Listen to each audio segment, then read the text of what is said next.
Remember, counterfeits hurt, but you have the power to stop them.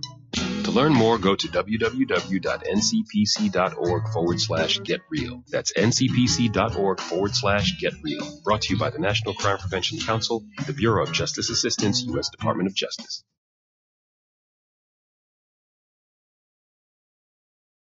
TCL is a proud sponsor of the SKOR North Studios. TCL, America's fastest growing TV brand.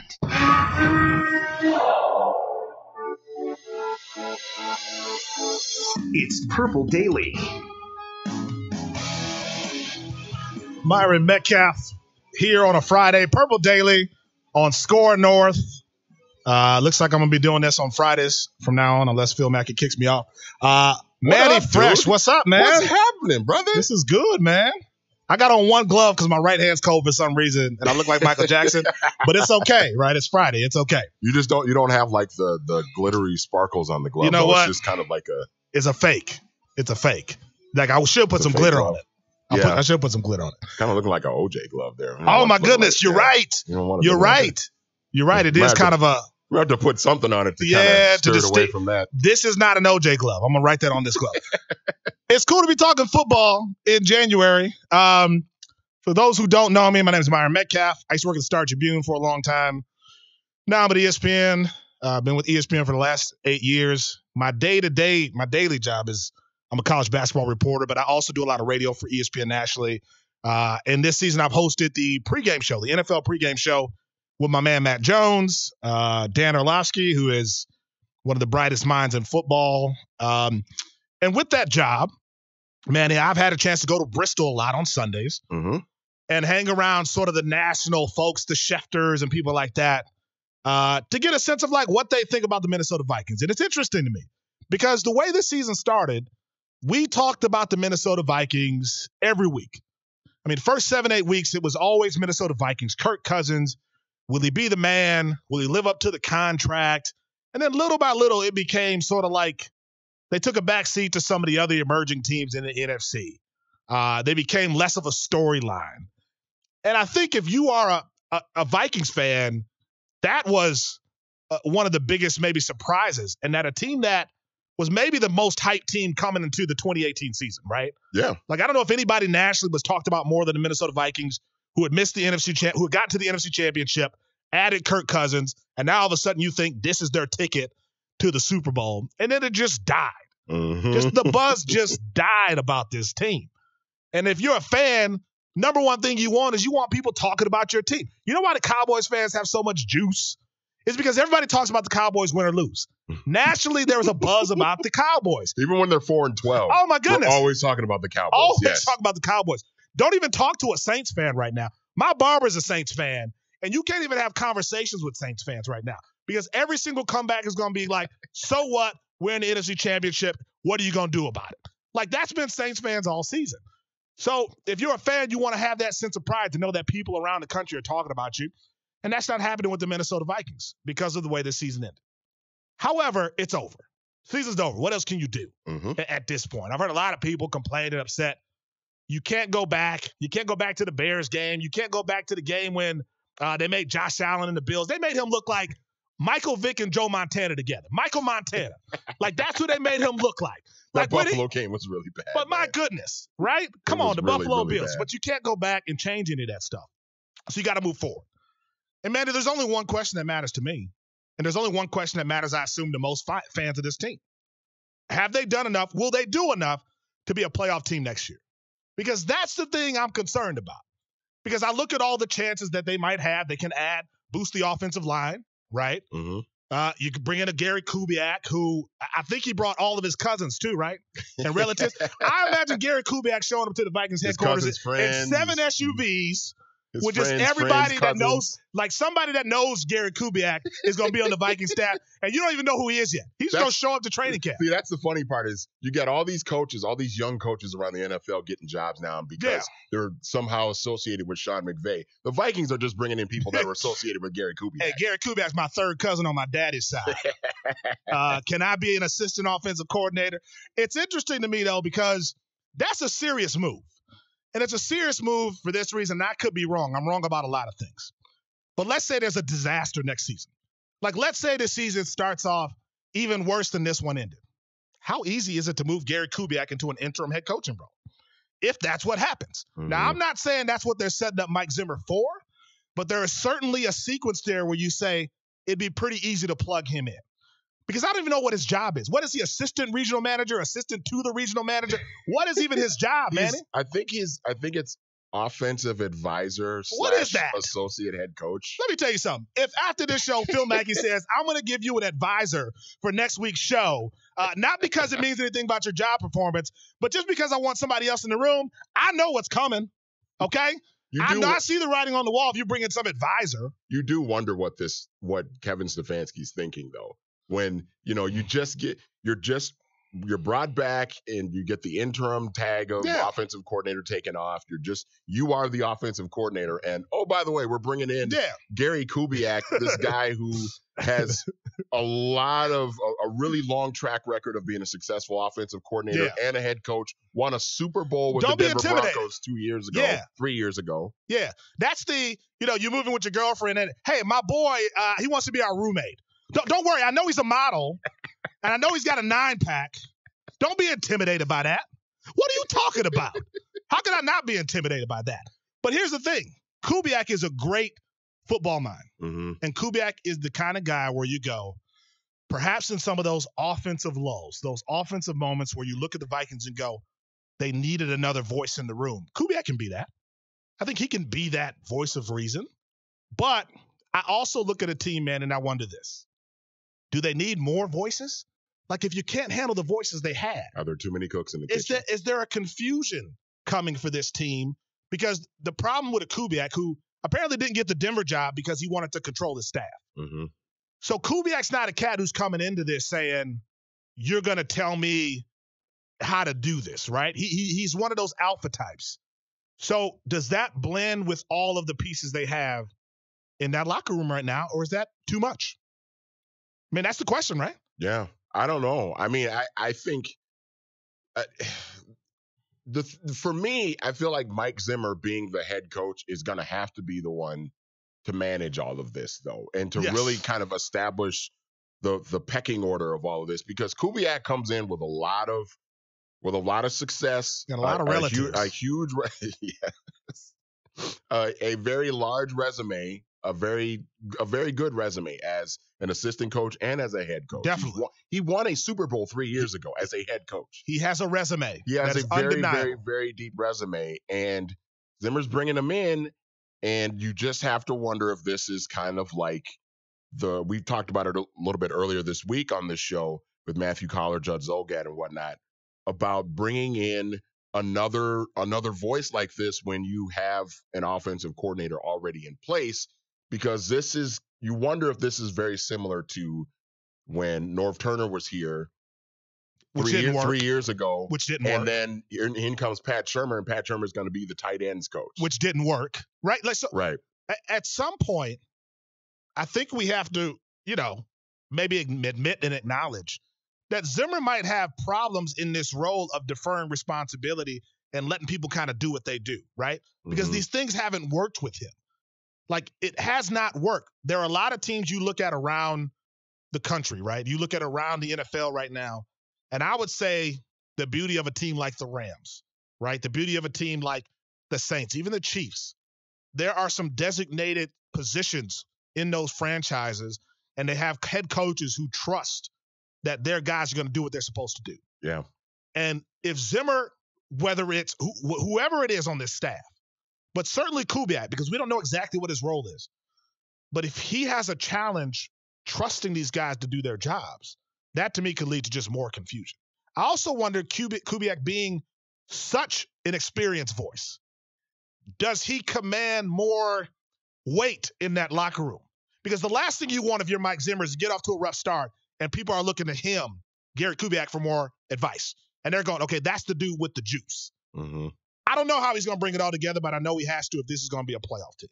Well, and I look at Mike Zimmer, too, as, okay, you're a defensive guy. You were brought in because you have this long, sustained success of being a really good defensive coordinator for a number of years.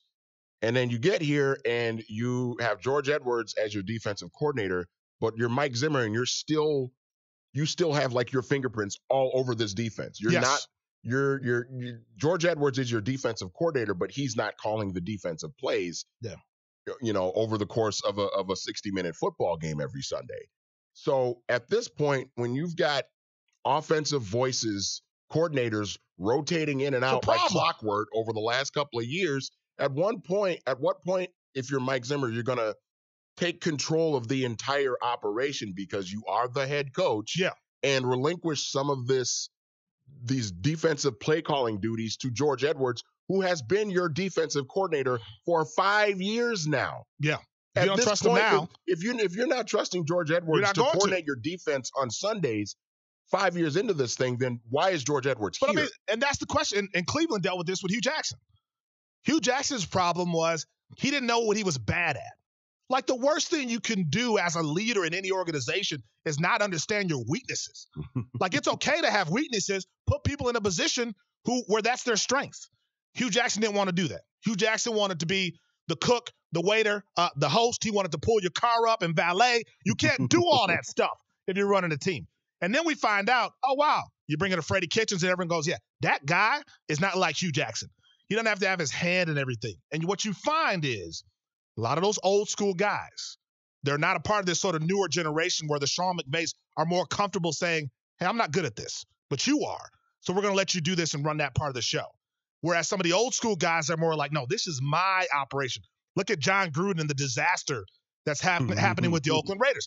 John Gruden is a guy who came in and said, I run this show. I deal with personnel. I'm the coach. Hey, Khalil Mack, I know how important you are, but nobody's bigger than me. You can go. Amari Cooper, I know you're a good receiver, but you're not bigger than me either. You can go too. The problem with those guys is they get all the power a lot of times in this era. And Belichick, you can't compare because he's so unique and he's won for so long. But at least the coaches who have emerged in the last 5 to 7 years, the ones who have won, they've been able to delegate. And a lot of these old school guys who are either out of football or they're still in football, not able to admit their weaknesses. Mike Tomlin dealt with that this year. Mike Tomlin is one of those sort of older school guys who has to have his hand in everything. And sometimes you get the power, but you don't get the results. Is that Mike Zimmer's situation? That's going to be the deciding factor for me in 2019. Can you finally step back and trust the decisions you have made and trust the people that you've picked? And be the final voice. And be that final voice, but also you can be wrong too. Because Hugh Jackson did a lot of things in Cleveland that were wrong, and he knew he was wrong, and Greg Williams made great points, and Todd Haley made great points. And instead of being like, you know what, we should adjust here, Baker Mayfield should be the starting quarterback coming into the year. Tyrod Taylor, that's your starting quarterback over Baker Mayfield, a number 1 pick. Tyrod Taylor, don't even know how to say his own name. Like 3 different times he had a different way to say his name this season. Are you kidding me? That's how you got fired, and that's how Mike Zimmer can get fired. Like, Mike Zimmer can get fired by not trusting the people that he's put in these positions to win, to help him win. That's how you get the power, but you don't have the results. And I hope Kubiak coming in is Mike Zimmer saying, you know what, there's some stuff I'm not as good at. There's some stuff where, you know what, I don't trust myself as much as, you know, I would trust myself if I had someone like you being maybe another voice of reason. Hey, Mike, you sure you want to do that? Hey, Mike, we got this issue going on with your wide receivers and your quarterback. You better get on that because it might not matter in week 8, but in week 16, it might cost you a game. But I wonder if him bringing in Kubiak is basically Zimmer saying, okay, well, now I don't have to worry about the offense at all. I don't have to have anything to do with the offense at all. I don't have to have any input or anything. I can just focus on the defense because I'm a defensive guy and this is what I want to do. I want to call defensive plays and put together the game plan all week and coordinate the defense on Sundays. You know what the trick is of that? If that is his perception, if that is his goal, if you're good, ain't nobody gonna care. That's true. If you're rolling, if you're getting 7 points, if you're putting points on the board, ain't nobody going to be worried about whether or not you're running the offense or not. People just want to win. That's all they care about. That's true. They don't care about anything else. They just want to win. They don't care how you're doing it. They don't care what you do Monday through Saturday. They want to know what happens on Sunday is going to lead to a win. They want to be in that arena, that stadium. They want to see victory. And if you're Mike Zimmer and you're smart enough to put people in a position to run the show offensively, and you can step back and do what you do best, I'd call him a very, very smart leader. We'll be back after this. SKOR North. Minnesota sports. Anytime, anywhere. SKORNorth.com. If you don't know PPC, if you don't know SEO, if you don't know OTT, if you don't know targeted display, social media management, website development, email marketing, you don't have to. All you need to know is Hubbard Interactive. Hubbard Interactive is a locally owned and operated digital agency that knows all of that. Hubbard boasts a team of 100 employees to help you with the digital marketing your business needs, but may not understand or have time to execute. Hubbard employs designers, videographers, developers, social media strategists, project managers, PPC and SEO experts, and brand strategists. Hubbard Interactive is a Google Premier partner. Only 3% of digital agencies carry that designation. Hubbard Interactive is one of only 1% of agencies worldwide that have a direct relationship with Facebook. That means they can help get you answers and quick results. But you don't need to know all that. All you need to know is HubbardInteractive.com. That's the website where you and your business can get all the help you need. HubbardInteractive.com. Get to know them. Hey, Minnesota sports fans, Phil Mackey here, introducing you to the all-new SKOR North on 1500, where you'll find Purple Daily at noon, Matthew Collar 2 to 4, and Mackey and Jeb with Rami from 4 to 6. Over at SKORNorth.com, that's SKOR. In addition to great written content, you'll find some of the most entertaining local Minnesota sports podcasts. Purple Podcast, Raised by Wolves, Myron Medcalf on Hoops, Touch 'em All, Royce Unchained, and plenty more. Find us on Twitter, Instagram, Facebook, and YouTube, all at SKOR North. Minnesota sports, anytime, anywhere. Hello, I'd like to talk with you about financial coaching. Traditional financial planners help you make decisions about stocks, bonds, and mutual funds with money you already have. That's great, but who helps you accumulate more money in the first place? Who helps you make day-by-day life decisions? Who isn't trying to sell you something? Like, should I go back to school? Am I wasting money on insurance? How to purchase and finance a car, boat, home, lake cabin, or investment property? How to start, manage, and sell a business? It's about making minor errors that become colossal mistakes and cost you hundreds of thousands of dollars over your lifetime. The problem is that you're so busy pursuing your career that you're forced to make critical financial decisions that have a dramatic long-term effect on your finances without adequate research or information. Rooker Financial Coaching is like having a personal CFO for every decision. Don't waste time lamenting the bad decisions of the past or money that's run through your fingertips. Stop procrastinating. Call Rooker Financial Coaching, 763-559-3800. That's 763-559-3800. Call me today, Todd Rooker, 763-559-3800. That's 763-559-3800. In addition to the pure joy of listening to the radio, one of life's pleasures is watching TV. Watch TV. Television. Watch TV. Powerful Performance Premium Picture. TCL, America's fastest growing TV brand. Proud sponsor of the SKOR North TCL broadcast studios. So North. SKORNorth.com.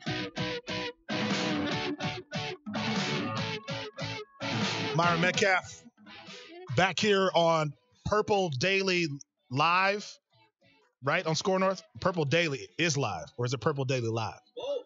Okay, both. Phil Mackey saying it's both. Purple Daily is live and Purple Daily Live on SKOR North, SKORNorth.com. Manny, I think we got Kevin Seifert. We do. My man from ESPN, one of the smartest minds. It's interesting, Kevin. I think you left the Star Tribune just as I was coming in. Was it me? Was it me, or was it a personal thing, or what? No, I actually remember you being in the office, and I was there. So we overlapped at least a little bit. And I would say, of all the reasons I left, you were not in the top three at least.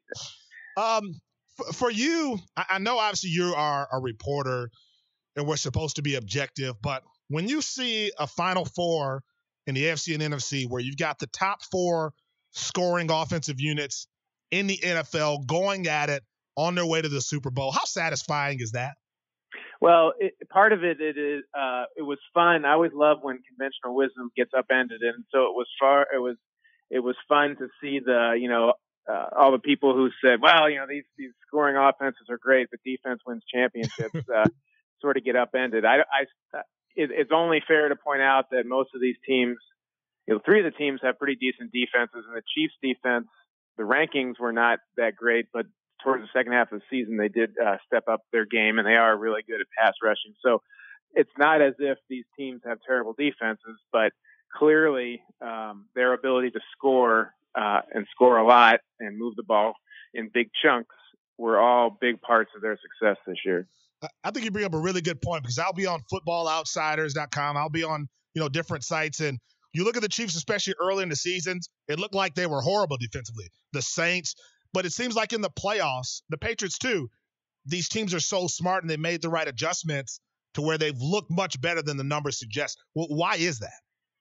Well, a big part of it is they have a big, they have the whole season's worth of tape to look at. Yeah. The Chiefs, the Chiefs, I think they scored 35 points a game for the first 10 games of the year, and then even their offense went down by 5 points.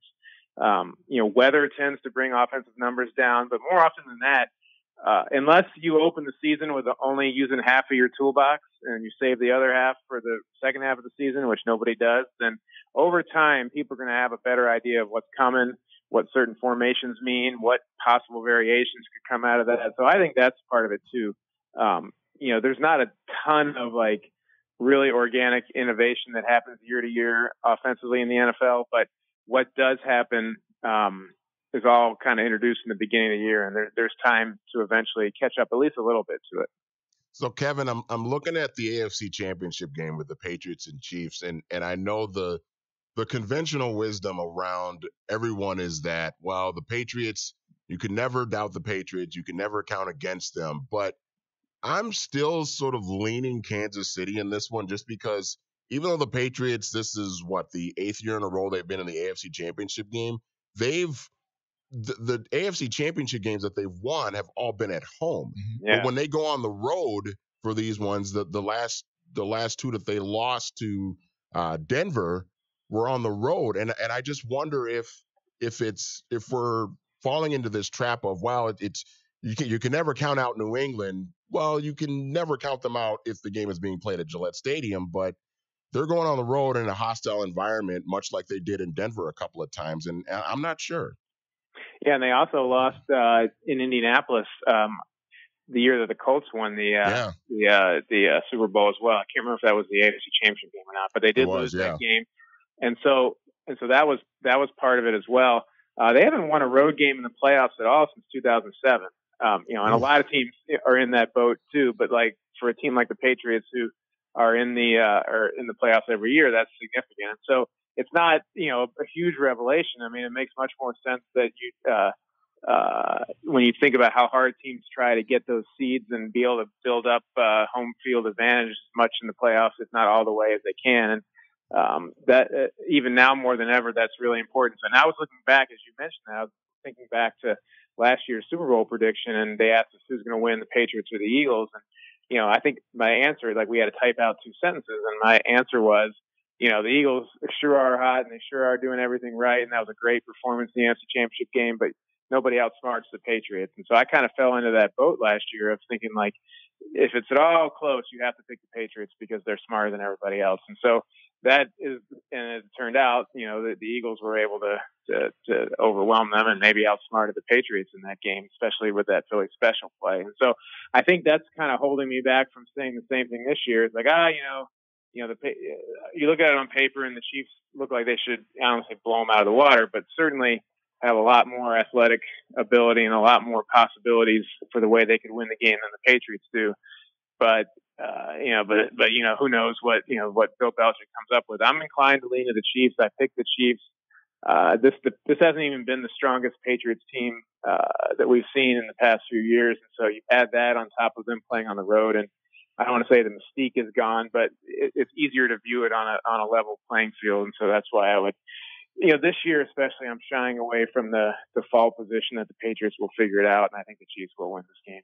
Kevin, can you introduce me to Sean McVay so I can get an NFL job too? Well, the best part of that whole deal, and hasn't gotten enough attention, is the Arizona Cardinals put out a press release about Cliff Kingsbury, the Texas Tech coach who got fired and then suddenly ended up being the Arizona coach. And I think it said in there somewhere he's friends with Sean McVay. This wasn't the official press release. He hasn't worked for him, hadn't worked with him, but he is friends with him, so that's a big plus. And so and then yesterday, Wade Phillips, the defensive coordinator, was really funny. Somebody asked him about his son, who's a tight ends coach in Washington, and he said, well, the best thing about him is he knows Sean McVay, so if anybody's looking for a head coach, maybe they should check out the tight ends coach of the Washington Redskins. So that that has it's going to be a good joke that won't get old for a long time because half the league is now employing one of those assistants to be their head coach. Yeah, I think that's a funny story. So the NBA announced that their officials are going to interact with fans on Twitter during a couple of games. And I think that'll be fun. Like, I think NBA Twitter, it can be serious, but really it's pretty lighthearted. I think the NFL should try that. However, I'm concerned that NFL Twitter is not as lighthearted and there might be some threats that are made and it could turn into a whole different situation. Well, the thing about the NBA is there's going to be another game the next night or 2 nights later. It's 82. Is it 82 now games in the year that the NBA has? So yep. The NFL is just 16, and every one of them creates such an emotional overload that I can see it getting pretty ugly pretty fast. And but I do think that whether it's that or something, the NFL and really all leagues and officiating could do a better job of, I don't want to say being transparent because I don't think that they're intentionally blocking, but just explaining what these rules are about, why they have them, why it was called here, what the purpose was, why it wasn't called there. Just, I guess, demystifying the rule book and the rules and the intentions of the rules. Whatever they can do to do that, I think will help. There's definitely a default position amongst sports fans to blame the ref and be upset at the ref and point out the 3 mistakes he made and ignore the 97 correct calls that he made over the same time period. And that's never going to go away. But I do think in just watching it, there is a lot of criticism that goes to officiating based on somebody not knowing the rule or not knowing what they're trying to accomplish or not knowing and not seeing what the violation was and not having it really explained by the referee or the official. And so I think anything that can be done to demystify what they're up to would be a huge bonus. What's going to be a key for the Rams to go into the Superdome and beat the Saints? Because as good as I think the Rams are, that place it's so hard to win there. And you were just there on Sunday for the Eagles and Saints. It's just, how are the Rams going to put this together if they can? Well, I'd want to say, they need to get out to an early lead and get the crowd out of the game. But what did the Eagles do last week? It was 14-0 before the end of the first quarter. And, and it did get quieter.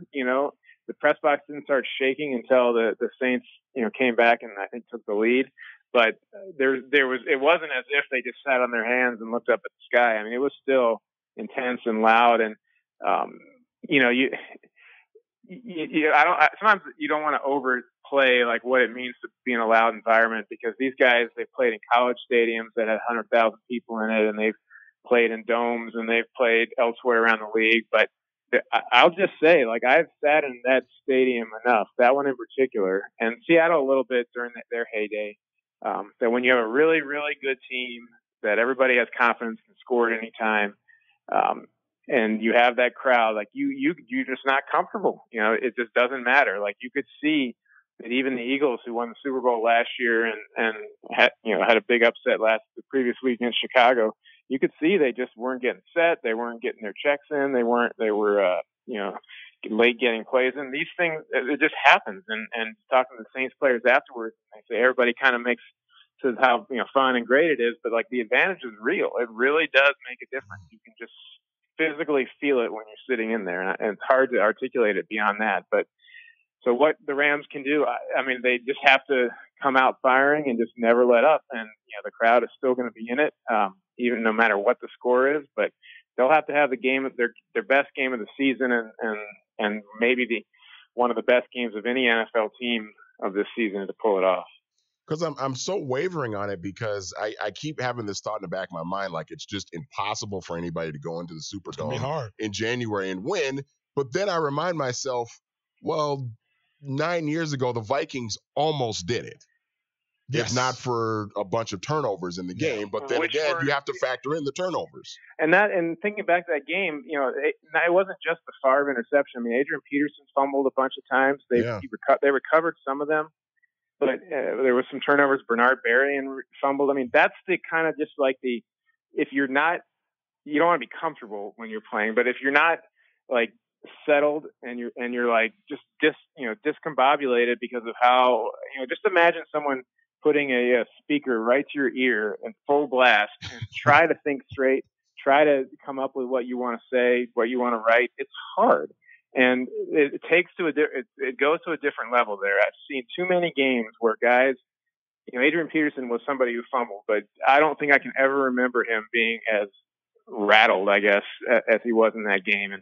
And Favre, inexplicably, he could never explain why he threw that pass. And that it just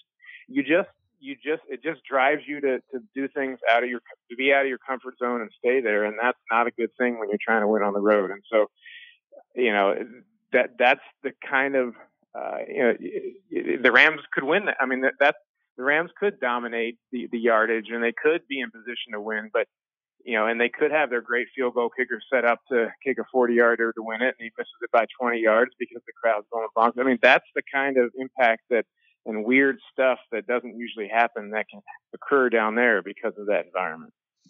As always, Kevin, you're the man. Thank you for your time. I appreciate it. Guys. Good luck with the show. Thank you. The Saints, I agree with. They're going to be hard to beat, in New Orleans. Here's my concern. Saints fans heading to Atlanta and partying in Atlanta for a week. First off, what are the states between Louisiana and Atlanta? Is it just Mississippi, Alabama, and Alabama, right? Yep. Okay. Mississippi and Alabama, there's going to be a trail of fire there as the caravan from New Orleans goes to Atlanta. They are going to burn that place down. Call the Coast Guard, the military. You need help if you're Atlanta right now, and Saints fans are on their way to town to party for a week, right? That could be a scary scene if you're a resident of Atlanta. Maybe. Well, it's not like Atlanta doesn't turn up on its own. Like Atlanta doesn't need somebody else to visit to start something. Now you got the rowdiest fans on one side with another set of rowdy fans. It could be a tremendous explosion of events on that weekend. But I wondered this. When you look at the teams that are left, right? Mm-hmm.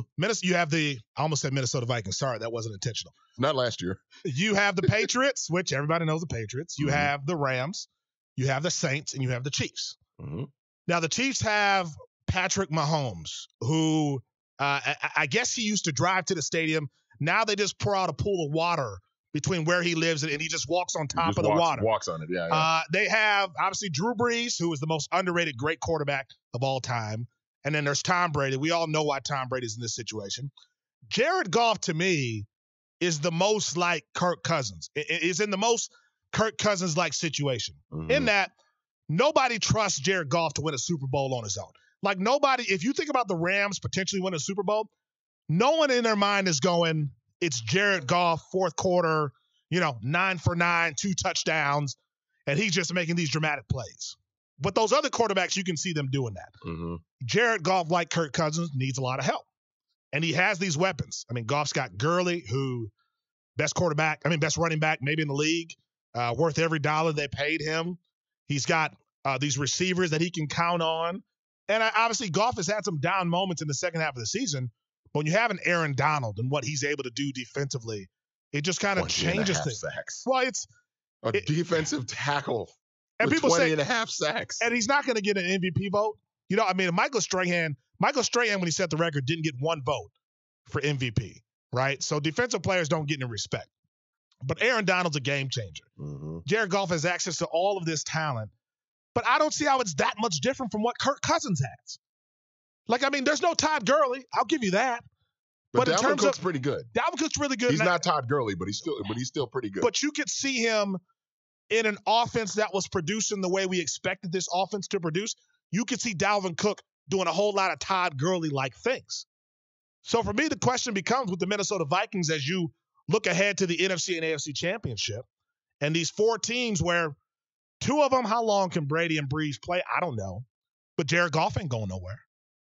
Patrick Mahomes ain't going nowhere. These young dudes are going to be there. Yeah. So how far are you if you are the Minnesota Vikings and Kirk Cousins and this team that fell short of the playoffs, this team that thought they had every piece you needed to win a Super Bowl? How far are you from actually contending? Because contending is not going to an NFC championship.